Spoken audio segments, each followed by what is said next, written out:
In the city, Paul walks around gathering supplies when the warning sirens start to sound. He quickly runs through the deserted streets, hiding when necessary, and fleeing from all the screams and sounds of destruction happening around him. As the city fills with black smoke, Paul arrives at a secluded house in the countryside, where he finds 2 abandoned babies, whom he picks up and tells that everything will be okay. 15 years pass, and the boys have grown strong and healthy. Every day they follow the same routine. During the day, they go out to gather supplies, but hide completely when night falls. As soon as the sun begins to disappear, Joseph closes all the windows with wooden boards and calls the dog Rocco inside the house. Paul waits outside until he sees Thomas return and scolds him for being late. Thomas explains that he likes to help the neighbors, the Rose family, who have a farm nearby. Then the 3 make sure to close all doors and windows before eating. Paul scolds Thomas again, saying that if he's ever late again, he won't be allowed to leave the vicinity of the house anymore. Joseph makes fun of his brother because of this, and an argument soon turns into a real fight. But Paul immediately separates them and reminds them that they are men, not animals. After eating, Paul watches his sons playing chess, but gets distracted when Rocco starts scratching and making noise on the floor. Seeing this as a sign of danger, Paul and Thomas go downstairs and are startled by sudden knocks at the door. It seems the monsters are trying to force their way in, so they quickly hold the door to prevent it from being broken. There's a lot of noise and banging for several moments until the monsters give up and leave. Hey! What would you do if killer creatures started hunting you and your family every night? The movie I'm going to summarize is called Arcadian. It's an Irish film that mixes horror, fiction, drama, and suspense. It's another random Nicolas Cage movie, but it's really good. A post-apocalyptic thriller that will grip you from beginning to end. That's why I invite you to subscribe to the channel, activate the bell, and leave a like to receive the best recaps. Thomas criticizes Joseph for not helping with the door, but Joseph shows that he was paying attention to understand how they behave. There were 3 attacks. The first lasted 10 seconds, the second was 20, and the last was only 1 second. Joseph believes the first was a test, and the second was the real attempt to get in, while the third was just an angry knock. The next day, they look at the door and see all the claw marks in the wood.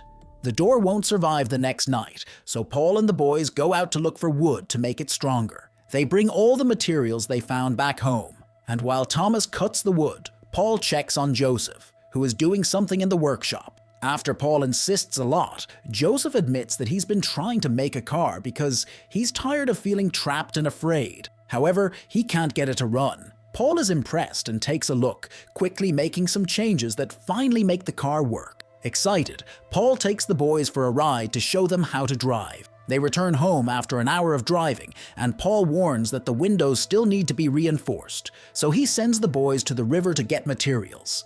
Thomas got angry because it had been agreed that he could go to the farm that day, but Paul said there was something more important to do.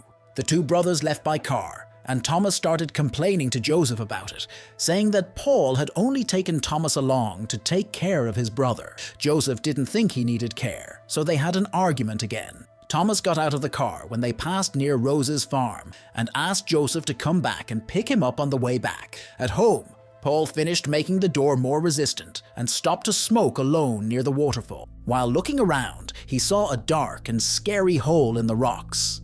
At that moment, Joseph went to the river and tied himself to the car before going down in an old abandoned boat to look for useful things. Inside a cabinet, he found a sensual photo, which surprised him for a while. Then he looked further inside and suddenly got a fright when a cloud of little bugs came out of a pile of trash.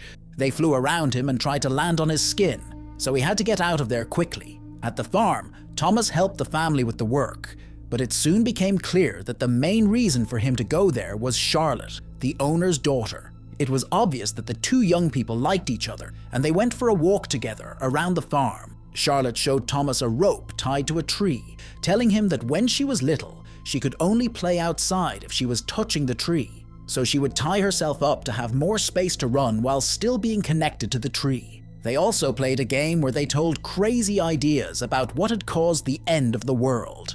When it was time for Thomas to leave, Charlotte gave him a very tight hug. The sun was starting to go down, so the two boys needed to move. Paul returned home and was worried when he found Rocco, but neither of the boys. Joseph returned to the car, and at first it didn't work, but after trying several times, he managed to get the car running. Thomas was running as fast as he could and slipped, so he ended up falling into a crack in the ground.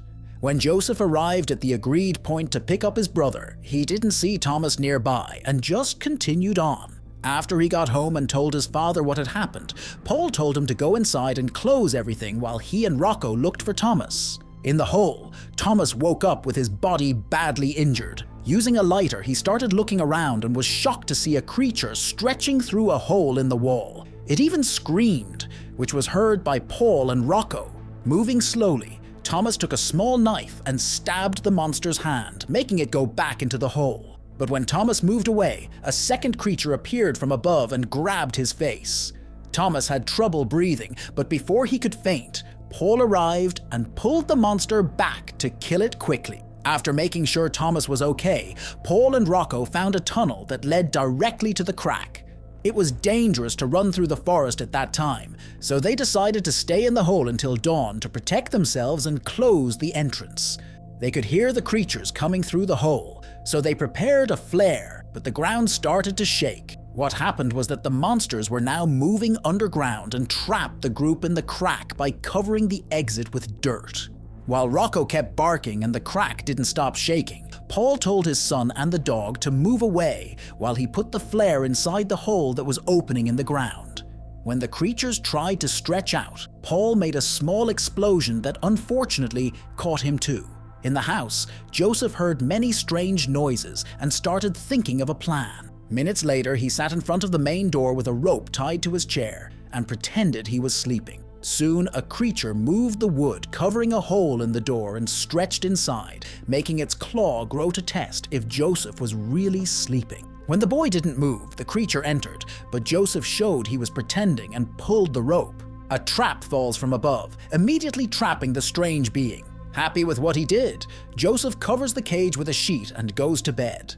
When day breaks, he gets worried because the others still haven't returned, so he takes the car to go after them. At that moment, Thomas managed to dig the dirt that had fallen to free the entrance again, and is pulling his injured father out. Rocco also comes out and follows the sound of the engine to find Joseph and show where the family is. The two brothers soon join together to take Paul to the car, and then to bed at home. While talking about what to do, Thomas finally sees the trap and lifts the sheet, making the creature go crazy. Joseph quickly puts the cloth back, saying that the light hurts the creatures. Then they take care of Paul's injuries while Joseph tells them that last night the creature took 8 seconds to enter, the fastest time so far. He's also sure there was a second creature that left. Their behavior is changing very quickly, and Joseph thinks something is wrong. Thomas says the creatures are smart. Yesterday they killed several in the hole, and maybe they came here for revenge because Charlotte said they almost never appear on the property. Joseph doesn't believe Thomas killed anything. He thinks only Paul did it. To show he's right, Thomas tries to kill the creature that's trapped. Joseph tries to stop him because he wants to study the animal, and in the fight the monster manages to escape, quickly hiding under the bed. When it finally appears, Rocco starts making noise at it, so the monster prepares to attack. Joseph runs to hold the creature, and Thomas then cuts its head off with an axe. Still wanting to know more, Joseph takes the body to the workshop and starts opening it while Rocco and many insects watch. No matter how much he cuts, he can't better understand what it could be. Then Thomas tells him they should take Paul to Charlotte's house because they have a better place and real medicine. Joseph doesn't think the Rose family will help them, but Thomas forces him to go along. The brothers put Paul back in the car and go to the property, where Charlotte's parents show that Joseph was right. They don't have enough medicine to give, so they don't want to receive someone so badly injured. Charlotte complains, but nobody listens to her. But her parents only let Thomas stay, which would leave more things for Paul and Joseph at their house. Joseph soon leaves, and when Thomas goes after him, they fight, and Joseph blames Thomas for the death that's coming to their father. Angrily, Thomas throws his brother to the ground and starts squeezing his neck, but when he sees what he's doing, he stops.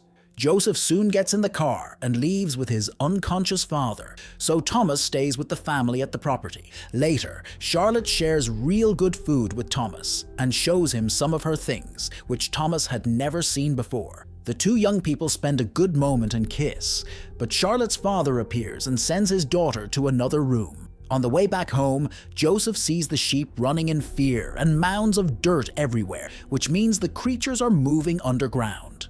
When he gets home, he sees a dirt path near the wall, so he's afraid that the monsters might be under the house.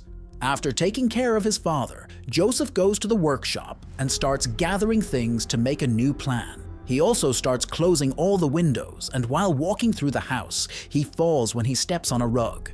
There's a hole under it, so he realizes the monsters are already inside the house. At the property, Charlotte finds Thomas messing around in the kitchen. He's still worried about his father, so he wants to find some medicine and leave. Charlotte gives him the medication, and he's grateful, giving her a hug while saying he'll come back, not knowing someone is listening to everything. Thomas runs out, but when he's almost at the gate, a property worker points a gun at him, saying he was stealing. Thomas gets very nervous and tries to say that Charlotte had given him the medicine, but the worker doesn't believe what he's saying. All the employees gather and take Thomas to the garage, where they tie him up and put loud music on so nobody can hear what they're going to do to him. They hold Thomas's legs, and one of the men prepares to shoot them. But at that moment, a hole appears under him, and he falls inside, making the shot go wrong. The other workers run to see what happened, and a creature jumps out of the hole. Inside the big house, Charlotte's parents wake up when they hear a strange noise. The father takes a candle to see what's happening, but a creature enters the room and goes after him. The candle falls to the floor, and soon a fire starts while the monster jumps from the father to the mother, wanting to kill them both. The father manages to pull the creature back, and the mother runs out of the room to look for her daughter, but the monster jumps on her before she could go far. The creature moves to change shape again and starts vomiting on the woman before attacking her. From her room, Charlotte hears when both parents are killed. When the noise stops, she leaves the room and gets very scared when she sees a blood stain on the floor, which she follows until she finds the creature in the bathroom carrying her mother's body on its back. In the garage, the men are trying to fight against the creatures, but aren't succeeding. One after another, they are killed, and those who manage to get out are also followed while more creatures keep appearing. The garage soon catches fire, and Thomas manages to knock down the furniture where he was tied, breaking the wood to free his hands.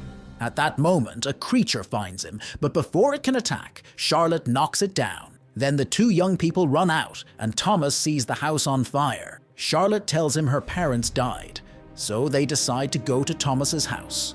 Going back to Joseph, he throws a bunch of furniture in the hole, trying to buy some time. Then he looks at his father, who is unconscious, and kisses his forehead before preparing for the fight. The hole in the door suddenly opens, but it's just Thomas and Charlotte. Joseph says he needs Thomas's help, but their conversation stops when Paul finally wakes up. He soon takes the medicine and tells his sons not to stop fighting. Joseph tells the others his plan, and they gather all the fuel cans they find in the garage, while Rocco keeps making noise to warn of the coming danger. The group also pushes an old freezer into the house. Then Thomas and Charlotte start closing all the remaining windows, while Joseph makes a pile of furniture and pours all the fuel on top. On top of that, he also puts all the explosive objects he could find, and one of his father's cigarettes, which is burning slowly. Suddenly, the pile that was covering the hole starts to shake, and at the same time, a creature comes down the chimney in the room where Paul is. Another monster comes out of the hole, and when it passes through a door, Thomas stabs it from behind. The creature soon retaliates, but Thomas gets the knife back and stabs it in the head, managing to really kill it now. A third one goes after Charlotte, and she quickly knocks it down with a shot. At that moment, the two quickly run to find Joseph, and all together they go back to pushing the freezer. But suddenly the door opens behind them, revealing Paul standing there all covered in blood after having eliminated the creature from the fireplace. Paul takes Charlotte's pistol and fires several times at the floor, trying to hit the creatures that were underneath. But there were too many monsters, and soon they appear in the hallway, running towards him.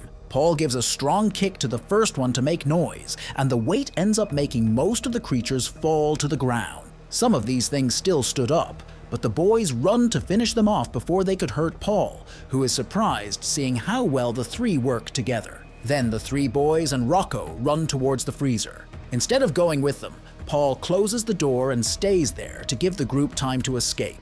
Everyone hides inside the freezer, while Paul remembers that day when he held the babies carefully, telling them everything would be okay. A new crowd of these creatures appears, and Paul gets their attention until the pile of furniture finally explodes, making the entire house collapse and start burning. The freezer starts rolling and continues rolling for many minutes. When it finally stops moving, the boys come out and desperately search through the remains of the house for Paul, but a creature suddenly jumps out. The group runs to the car and drives away while the creature follows them all on fire. Charlotte's shots don't help at all, so when the creature gets too close, she hits it with the pistol and makes it fall. A few miles later, the group stops the car and looks at the starry sky, which they had never seen before because they always stayed home during the night. The next morning, the group returns to where the house was and decides they don't want to build the same place again. After taking anything useful they could find, they bury all their loved ones and make a final goodbye. Then the three young people and Rocco leave in the car, hoping to find new people and a new place to live.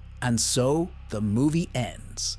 What grade would you give this movie? The movie with a Nicolas Cage-style ending, always sacrificing himself to protect those he loves. Don't forget to activate the bell to be notified of new recaps. So until next time,